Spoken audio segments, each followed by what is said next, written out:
Okay, bismillahirrahmanirrahim. Assalamualaikum warahmatullahi taala wabarakatuh. Salam sejahtera. Selamat kembali ke channel saya.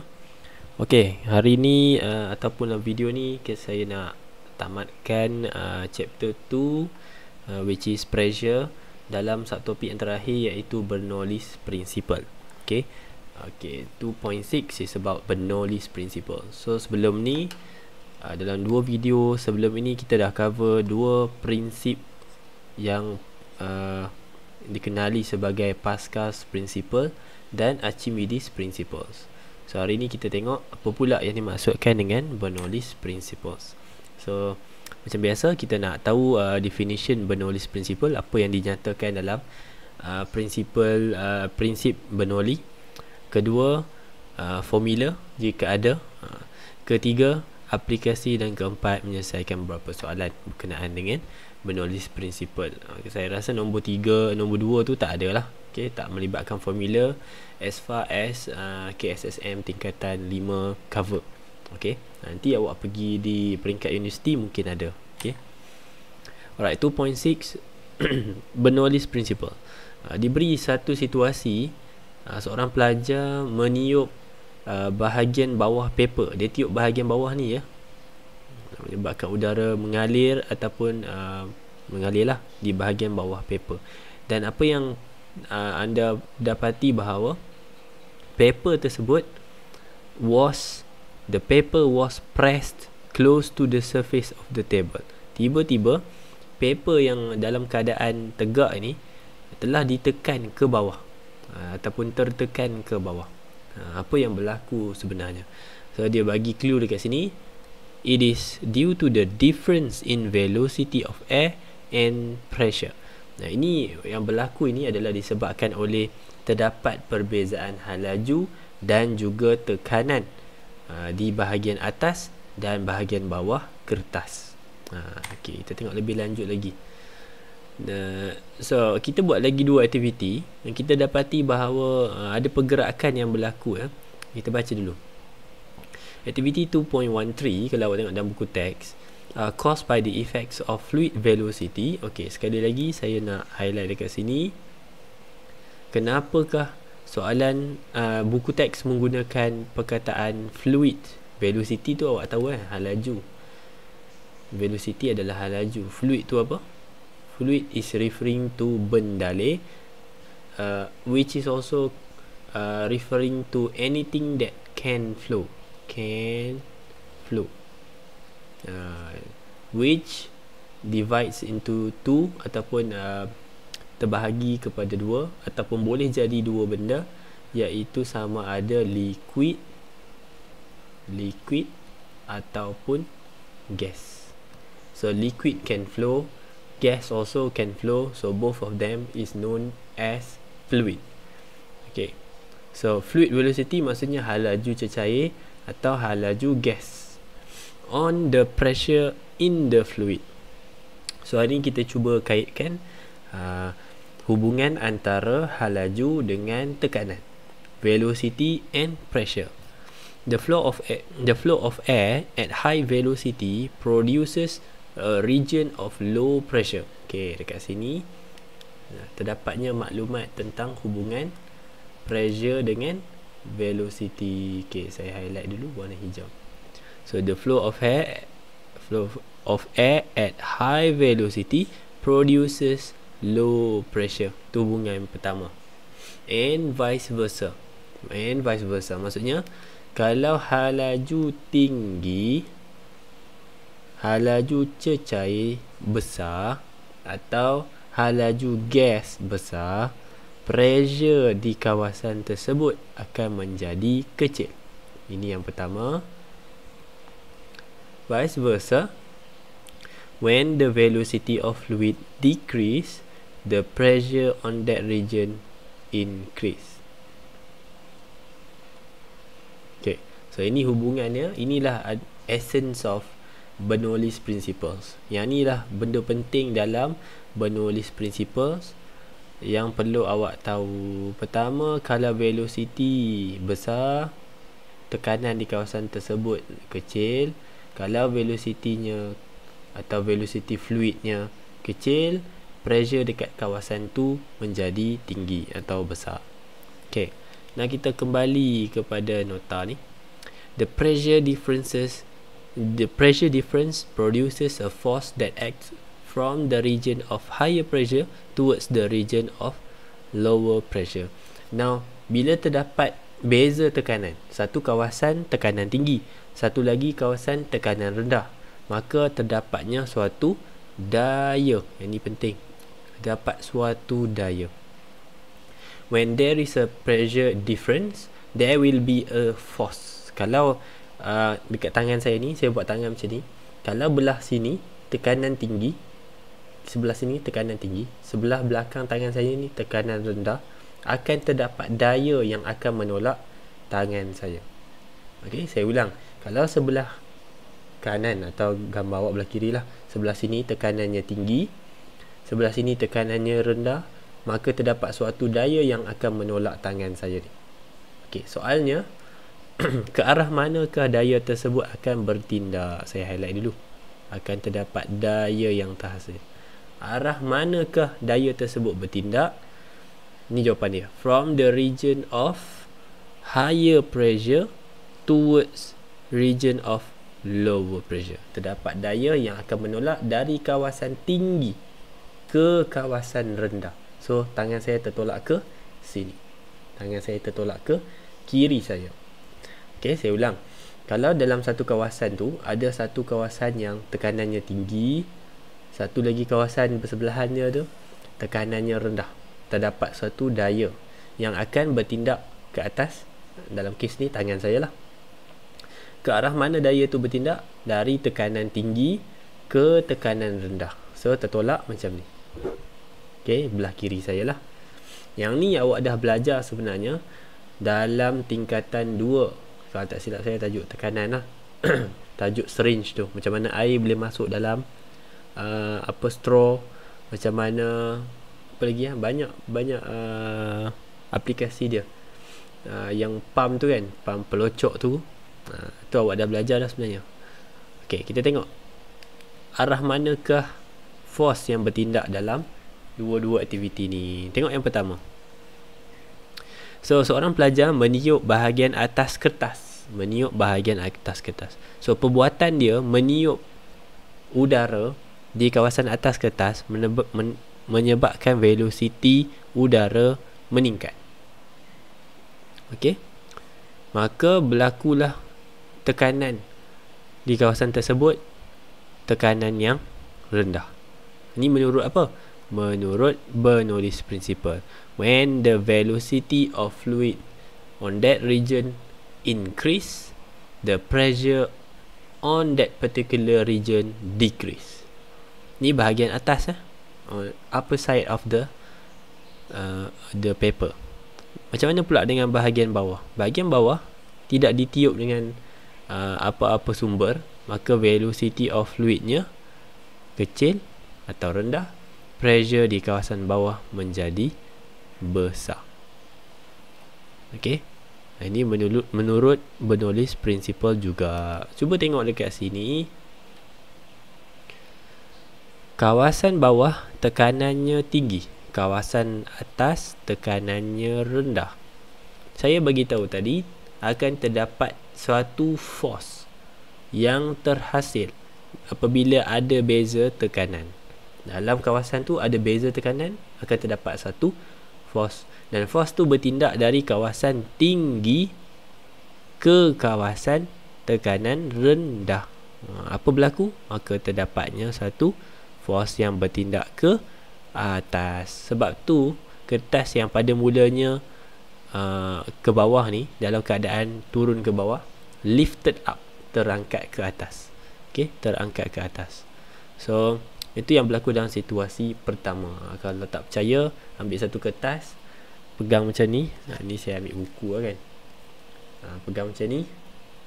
Okey, lepas tu tiup bahagian atas saja. Pegang sini, bawah bibir awak ni, tiup kuat-kuat. Okay, awak akan dapat result macam tu lah. Boleh buat kat rumah. Okey, nombor 2. Nombor 2, situasi dua belon digantung pada satu jarak, kemudian ditiupkan udara di kawasan tengah antara dua belon tersebut. Kalau saya lukiskan secara pandangan depan kan, ni belon dua digantung. Okey, kita tiup dekat kawasan tengah ni, kawasan X ni. Okey, pelajar ni meniup di kawasan tengah ni. So perbuatan meniup udara di kawasan tengah tu menyebabkan velocity udara meningkat. Maka apa berlaku pada tekanan di kawasan X itu? Tekanannya menjadi rendah. Okey, kawasan lain selain daripada kawasan X ni, contoh ni di sebelah kanan ni, mempunyai tekanan tinggi. Termasuklah sebelah kiri ni juga tekanan tinggi. Nah, apa penulis cakap? Kalau ada beza tekanan tinggi, tekanan rendah, tekanan tinggi, tekanan rendah, apa berlaku? Terdapatnya force. Dan force tersebut bertindak dari kawasan tekanan tinggi ke kawasan tekanan rendah. Dari kawasan tekanan tinggi ke kawasan tekanan rendah. Nah, apa berlaku? As a result, the balloon will seems to be attracted to one another, or dengan kata lain, the balloons are being pushed towards the X position. The balloon being pushed towards the low pressure region. Belon tersebut ditolak merapati antara satu sama lain, ataupun belon tersebut ditolak ke kawasan yang bertekanan rendah. Ini saya rasa kalau awak pernah naik kenderaan ataupun naik basikal ataupun berjalan di atas jalan raya, kan? Yang ni saya rasa, saya tak sure awak pernah rasa pelik atau tidak, tapi saya cerita dulu. Kalau awak ada di atas jalan raya, awak berjalan di, ataupun awak naik basikal lah, saya bagi contoh. Macam mana nak lukis naik basikal ni? Awak jalan je lah tepi jalan raya. Tiba-tiba ni jalan raya besar, tiba-tiba ada satu kenderaan lori, contohnya lori datang daripada belakang awak tu. Ni bahu jalan lah, awak jalan di bahu jalan. Lori tersebut bergerak atau melintasi awak dengan halaju tinggi. Apa berlaku? Sebaik sahaja lori tersebut melepasi awak dengan halaju tinggi, melepasi dengan halaju tinggi, maka di kawasan antara awak dengan lori, velocity high. What happened? The pressure in between you and the lorry at that moment is become lowered. Tekanan antara awak dengan lori pada saat lori melintasi awak tu, tekanan dia menjadi rendah. Okey, apa kesan dia? Yang ni saya tak pasti awak boleh, siapa pernah merasai pengalaman ni, boleh tulis dekat ruangan komen. Sama ada awak dah pernah rasa dan awak tahu ni konsep dia, ataupun awak belum tahu, hari ni baru tahu, kan? Okey, siapa pernah rasai pengalaman ni, tulis dekat ruangan komen. Okey, pressure menjadi rendah. Apa berlaku? Pressure di kawasan lain adalah lebih tinggi daripada pressure di antara awak dengan lori itu. Nah, apa berlaku? Akan terdapat suatu daya yang bertindak dari tekanan tinggi ke kawasan tekanan rendah. So, tekanan tinggi di kawasan sebelah kiri dalam gambar raja, sebelah kiri, kejap saya ambil highlighter. Okey. So, tekanan tinggi di sebelah kiri awak, tekanan rendah di sebelah kanan awak. Apa berlaku? Terdapat suatu daya yang bertindak dari kawasan tinggi ke kawasan rendah. So, yang warna biru tu adalah force. Now, saya tak sure awak pernah rasa ke tak, tapi jangan cuba, melainkan dia terjadi sendirilah. Jangan pergi cuba pula. Lori datang, awak pun jalan sebelah lori tu. Jangan. Okay, awak dapati bahawa awak seakan-akan tertolak ke arah kenderaan yang datang di sebelah awak tu. Dia macam awak terasa macam tertarik ke arah kenderaan yang laju tersebut. Kalau dalam kereta parking tepi jalan pun awak boleh rasa. Kalau kereta parents awak parking tepi jalan kan, dekat bahu jalan, betul-betul dekat line tu lah. Lepas tu ada kenderaan melintasi sebelah kanan awak atau sebelah kiri, sebelah kanan ke sebelah kiri, sebelah kanan lah, sebelah kanan awak dengan hal laju yang tinggi, lori-lori besar kan, biasa lalu sebelah kereta awak tu. Kalau keadaan memotong, awak tak rasa sangat sebab awak sendiri bergerak. Kalau awak berhenti tepi jalan, ada kenderaan besar lalu sebelah awak, awak rasa kereta awak bergoyang ke kanan, dia tertarik ke kanan. Itu adalah dipanggil sebagai Bernoulli's Principle. Itu adalah kesan kepada Bernoulli's Principle. Kita move on. Ni satu lagi contoh, Venturi Tube. Ni nama dia Venturi Tube. Dia ada satu tube, dia ada bukaan bukaan A, B dengan C, dia ada tube dia lah. Ni tujuannya untuk menunjukkan tekanan yang berlaku di dalam cecair tersebut. Secara ringkasnya macam ni. Kalau awak nak siram pokok kan, awak pakai hose. Untuk awak menyiram pokok yang jauh tanpa perlu awak bergerak ke arah pokok tu, apa awak buat? Awak pinch the hole kat depan tu kan. Maksudnya awak picit ataupun awak kecilkan lubang di bahagian depan hose tu. Tujuannya apa? Supaya velocity-nya menjadi tinggi. Air tu akan terpancut lebih jauh. Begitu juga dalam konsep ni. Di kawasan Y, tengok di kawasan Y, ruangannya adalah lebih sempit berbanding dengan X dan Z. So ruangan yang sempit menyebabkan velocity di kawasan ini tinggi.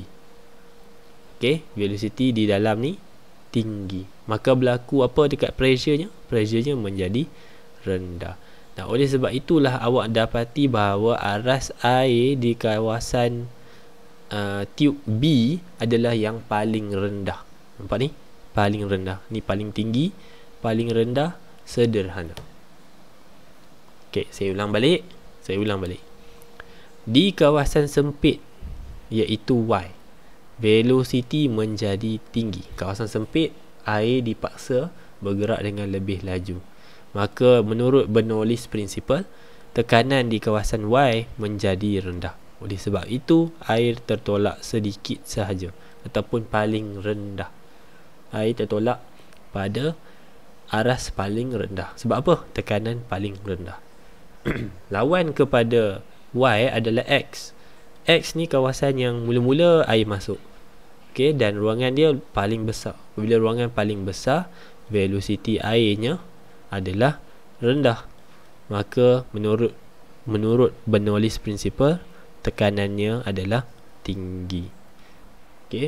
So air tertolak paling tinggi dalam tube A. Sebab apa tekanan paling tinggi? Dekat C apa berlaku? Kenapa C ni medium? Kenapa C menjadi medium? Antara B dengan A ni, dia somewhere in between. Kenapa? Sebab air yang baru keluar daripada Y adalah air yang laju. Y ni kawasan air laju kan, paling laju. So bila dia keluar dekat Z, dia sedikit laju berbanding dengan X. X ni paling perlahan, lepas tu laju.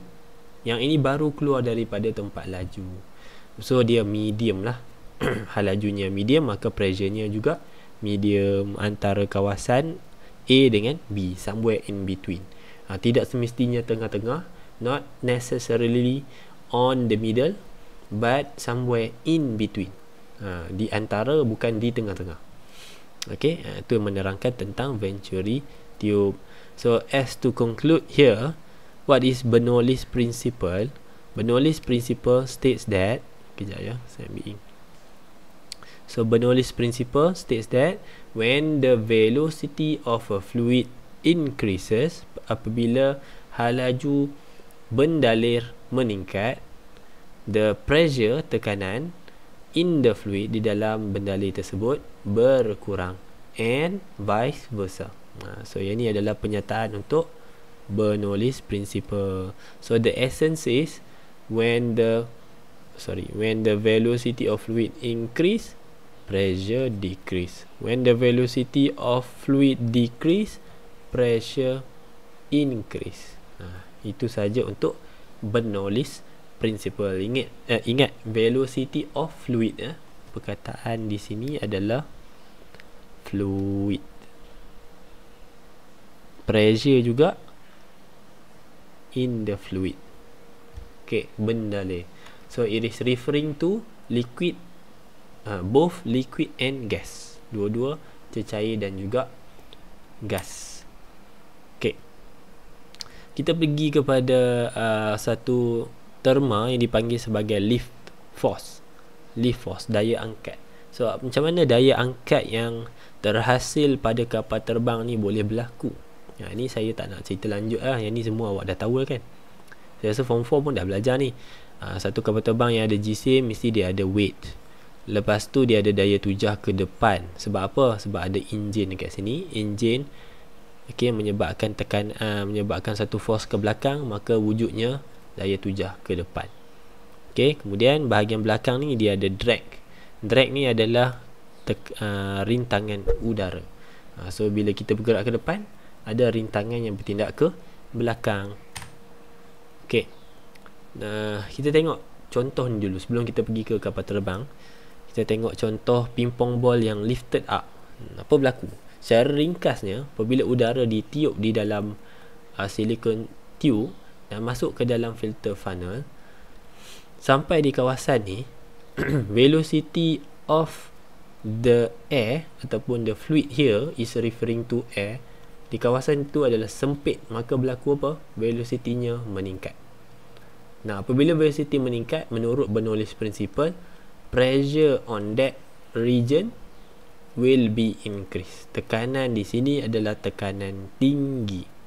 Ingat kat sini tekanan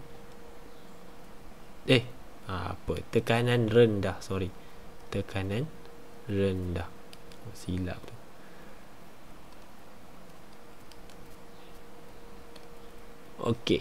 Saya ulang balik. So udara yang melalui dalam filter funnel di kawasan sempit ini menyebabkan velocity-nya meningkat, dan menurut Bernoulli's principle, tekanan di kawasan itu adalah tekanan rendah. So kawasan lain selain daripada kawasan atas itu adalah kawasan bertekanan tinggi. So bila ada beza tekanan, ni dia punya flow macam mana awak nak cerita dia. Bila ada beza tekanan, satu kawasan tekanan tinggi, satu lagi kawasan tekanan rendah, maka akan wujud apa? Wujudnya force. Sambil-sambil saya cerita tu, awak pun kena sahut lah. Wujudnya force. Macam mana saya dapat force ke atas? Kerana force tersebut bertindak dari kawasan tinggi, tekanan tinggi, ke kawasan tekanan rendah. The force is acted in the direction of higher pressure region towards lower pressure region. So as a result, the ping pong ball here is lifted up, terangkat ke atas, lift up. Now kita sampai ke kawasan ataupun ke aplikasi sayap kapal terbang. The shape of a wing of an aeroplane. Bentuk dia, kita kenal dulu apakah nama bentuk dia. Sila highlight atau tulis pada buku awak betul-betul. Nama bentuk sayap itu adalah aerofoil. Saya tulis balik kat sini. A-E-R-O-F-O-I-L.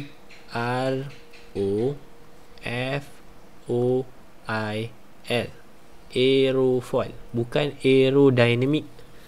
Aerodynamic maksudnya kurang, satu bentuk yang mengurangkan rintangan udara. Tu aerodynamics. Aerofoil ni bentuk dia. Aerofoil ni bentuk apa?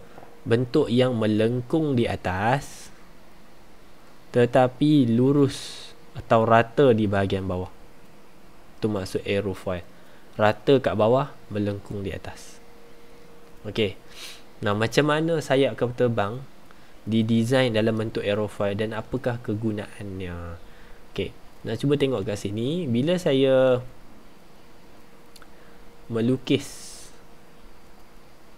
udara, ni saya lukis warna biru ni. Udara di kawasan bawah, tidak melalui apa-apa rintangan. Terus saja sebab bahagian bawah rata kan. Bahagian bawah rata. Tapi udara di bahagian atas sayap kapal terbang dipaksa untuk membelok. Okey, melalui suatu kawasan melengkung. Apa signifikan dia kat sini? Apabila udara dipaksa untuk melengkung di kawasan atas ini menyebabkan velocity di kawasan atas menjadi tinggi. Bila awak paksa dia melalui satu lengkungan, itu menyebabkan kawasan atas fluidnya higher velocity banding dengan kawasan bawah, velocity of air flowing under the wing is low ataupun are low. Apa berlaku selepas tu? Yang ni daripada sini awak dah boleh nampak dah lah kalau awak tahu Bernoulli's principle tu apa. So menurut Bernoulli's principle when the velocity of fluid increase, the pressure on that region decrease, and vice versa, when the velocity of fluid decrease, the pressure on that region increase. What's next? Apa berlaku selepas itu? Apa berlaku selepas itu? Cuba awak tengok sini. Tekanan tinggi di bawah, tekanan rendah di atas. Apa berlaku? Wujudnya suatu force. Tak ada point lain dah. Wujudnya suatu force. Dan force itu bertindak dari kawasan rendah, dari kawasan tinggi ke kawasan rendah. Maka apa berlaku? Terdapatnya suatu daya, dan daya itu bertindak ke atas. Okey, daya ni lah dipanggil sebagai lift force. Daya angkat. So sebab itu kapal terbang bila mencapai certain halaju, barulah kapal terbang tersebut akan terangkat ke udara, lift up ke udara.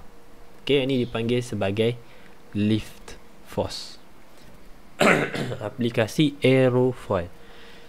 Okey, kalau poin-poin yang saya sebutkan tadi tu awak tak faham ataupun awak confused, awak boleh backtrack balik. Sayap kapal terbang kegunaannya untuk lift up. So untuk lift up, tekanan bawah mesti tinggi, tekanan atas mesti rendah. Sebab apa? Sebab awak nak hasilkan daya ke atas. So atas tekanan rendah, bawah tekanan tinggi. Lepas tu awak terbalikkan lah. Kalau atas ni tekanan rendah, velocity tinggi, bawah ni tekanan tinggi, velocity rendah. Terbalikkan saja. In case awak terlupa, awak boleh backtrack balik ke belakang. Okey, antara aplikasi lain adalah Bunsen burner. Bunsen burner mengaplikasikan Bernoulli's principle di kawasan ni, di kawasan bukaan udara tu kan. So apabila gas supply melalui kawasan sempit, nampak tu mulut outlet dia tu adalah narrow.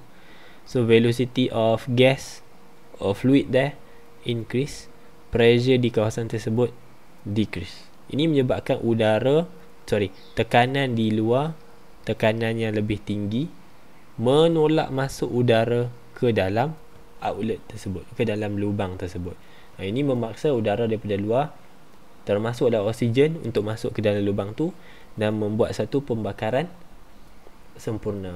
Okey, pembakaran sempurna yang bercampur dengan oksigen lah. Sebab tu warna api dia warna merah. Okey, dia ada dua warna kan, warna biru dengan warna merah. Warna merah ni bila bercampur dengan oksigen lah. Okey, kedua ni selesai. Kedua adalah the production of downward force ataupun down force. Pada kereta F1 ada dua bahagian yang dipanggil sebagai splitter di depan dan spoiler di belakang. Apa guna splitter dan spoiler ni?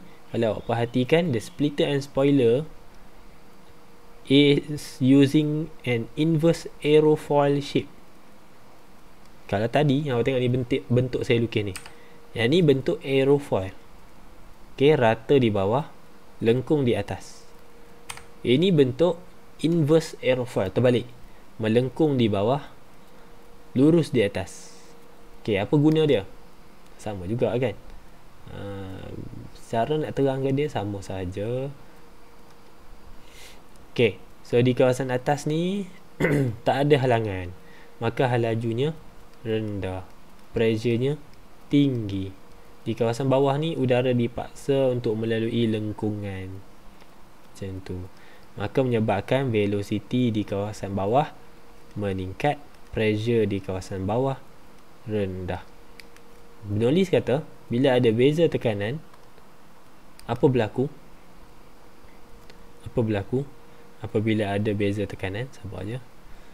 Kawasan atas tekanan tinggi, kawasan bawah tekanan rendah.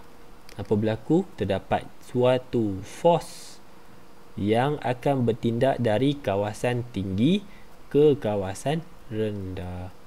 So instead of producing upward force ataupun lift force dalam kapal terbang, we are producing downward force on a racing cars, pada kereta yang terlibat dengan perlumbaan. Sebab apa kita buat downward force? Kenapa kita perlu tekan kereta tersebut ke bawah? Tujuannya adalah to improve gripness of the car, untuk meningkatkan cengkaman kereta kepada litar. Sebab apa? Untuk membantu kereta tersebut mengambil selekoh pada hal laju tinggi, atau berlumba pada hal laju tinggi. Okey, kalau kereta tu kereta F1 kan boleh pergi sampai 300 km per hour. 300 ni kalau letak sayap confirm terbang. Kapal terbang pun 300 juga. So untuk mengelakkan daripada kereta tersebut melayang terlampau laju, kereta F1 terlampau laju, kadang-kadang sampai boleh menghasilkan upward force yang menyebabkan kereta melayang. So kita letak spoiler and splitter to push the car downwards and increase the gripness, mengimprovekan ataupun meningkatkan cengkaman terhadap litar. Okay.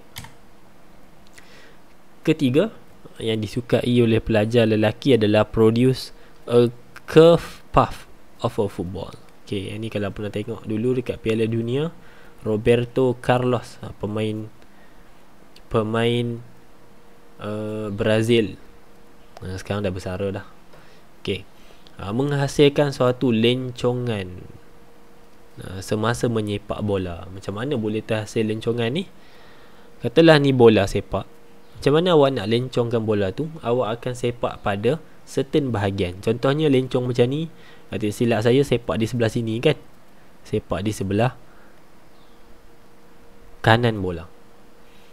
Okey, so apabila awak menyepak di sebelah kanan bola sahaja, itu menyebabkan bola berputar kan, bola akan spin.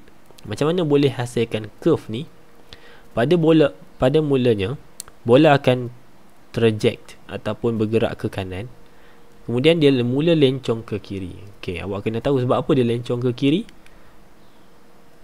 Kerana beza tekanan. Di sini ya. Bila awak sepak bola di sebelah kanan, ini menyebabkan velocity di kawasan ini menjadi rendah, pressure-nya menjadi tinggi. Sebaliknya untuk sebelah kiri, velocity di sebelah kiri menjadi tinggi, pressure di sebelah kanan menjadi rendah. Okey, sebab bola spinning, bila bola spinning, ada kawasan yang melawan udara, ada kawasan yang mengikut udara. So, kawasan yang melawan udara menyebabkan velocity dia menjadi rendah. Okey, itu secara ringkas ada banyak penerangan tentang bola lencong ni. Tapi saya bagi yang paling simple lah. So, kawasan kanan tekanannya tinggi, kawasan kiri tekanannya rendah. Apa berlaku? Terdapat suatu force yang bertindak dari kawasan tinggi ke kawasan rendah. So, bola tu terkena suatu daya dan bertindak daya tu ke kiri. Sebab tu bola tu akhirnya lencong ke kiri. Sebaliknya untuk bola lencong ke kanan, kalau kanan awak terbalikkan lah. Ada tak bola yang lencong ke bawah? Yang bola yang bila dia sepak ke atas, tiba-tiba bola tu deep down, laju, turun ke bawah dengan laju.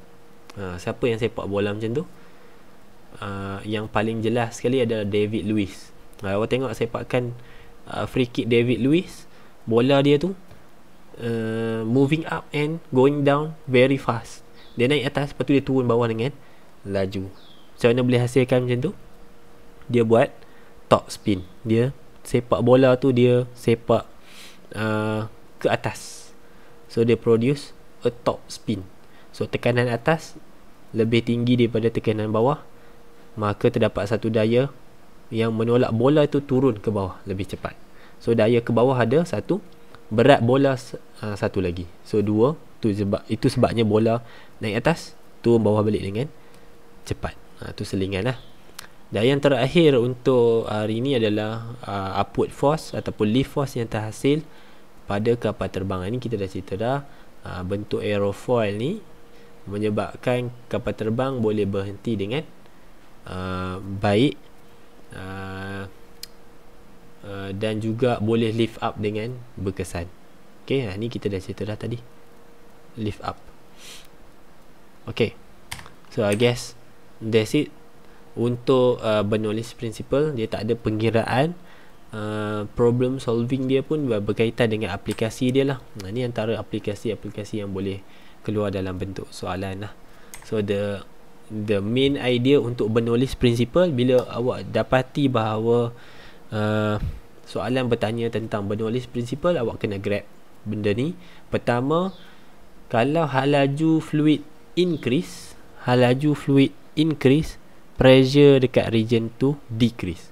Sebaliknya, kalau halaju fluid dekat kawasan tu decrease, pressure di kawasan tu increase. So dia berkaitan dengan velocity dengan pressure. Velocity, pressure. Tu point pertama. Velocity, pressure. Point kedua, terdapat satu force yang akan bertindak dari kawasan tekanan tinggi ke tekanan rendah. Force akan bertindak dari kawasan tekanan tinggi ke tekanan rendah. Lepas tu awak dapati ataupun awak boleh tahulah apa kesannya kepada objek tersebut. Sama ada dia tertolak ke kanan ke, tertolak ke atas ke bawah ke. Semuanya berdasarkan beza tekanan tadi. Okay, so I'm wishing you all the best. Good luck. Nanti buka sekolah kita akan sambung dengan tajuk Electricity Chapter 3. Habislah chapter 2 untuk kali ni. Okay, itu saja. Jumpa lagi. Terima kasih. Assalamualaikum. Bye bye.